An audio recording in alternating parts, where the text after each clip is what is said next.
સૌરાષ્ટ્રમાં ઘઉંનો પાક તૈયાર થઈ ગયો છે। ગોંડલ માર્કેટિંગ યાર્ડ ઘઉંની બમ્પર આવકથી ઉભરાઈ રહ્યું છે। યાર્ડની બહાર ઘઉં વેચવા આવેલા વાહનોની લાંબી કતારો જોવા મળી। વહેલી સવારથી જ બંને બાજુના રસ્તા પર 3 થી 4 કિલોમીટર સુધીના 700 થી વધુ વાહનોની લાંબી લાઈન લાગી ગઈ, જ્યારે 45 થી 50 હજાર ગુણીની આવક જોવા મળી। હરાજીમાં ઘઉંનો 20 કિલોનો ભાવ 450 થી 751 રૂપિયા સુધી બોલાયો। જો કે ખૂબ વધારે પ્રમાણમાં આવક થઈ હોવાથી ઘઉં રાખવા માટે જગ્યા ન રહી, જેથી આવક બંધ કરવાની ફરજ પડી હતી। સત્તાધીશો નવી જાહેરાત ન કરે ત્યાં સુધી ઘઉંની આવક સદંતર બંધ રહેશે।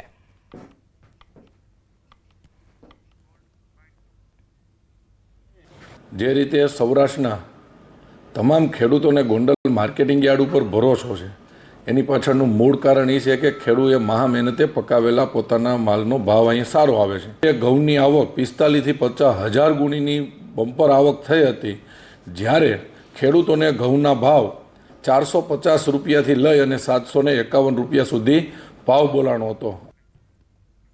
આગળ વાત કરીએ સાબરકાંઠાની, તો સાબરકાંઠામાં સાબર ડેરીના નિયામક મંડળની ચૂંટણીનો મામલો। સાબર ડેરીના નિયામક મંડળની ચૂંટણીમાં 16 બેઠકો પૈકી 15 બેઠક બિનહરીફ થઈ છે।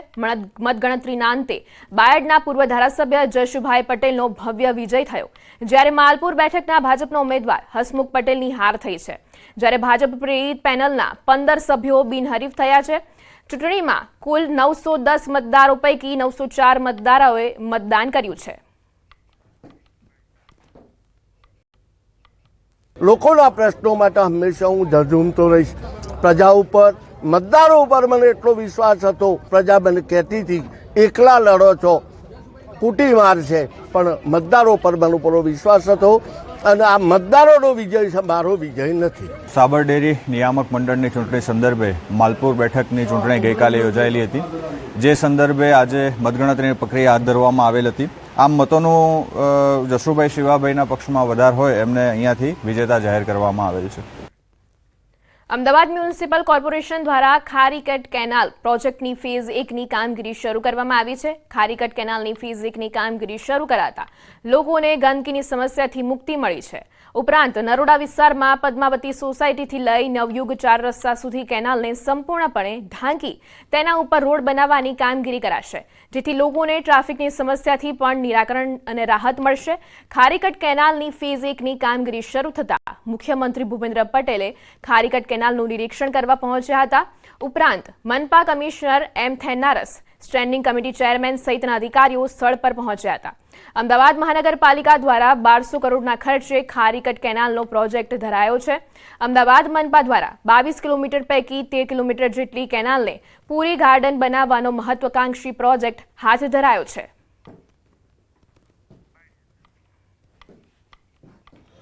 કેનાલ રિનોવેટ થઈ છતાં બી અમારે મચ્છરનો ને ગંદકીનો બહુ જ ત્રાસ હતો।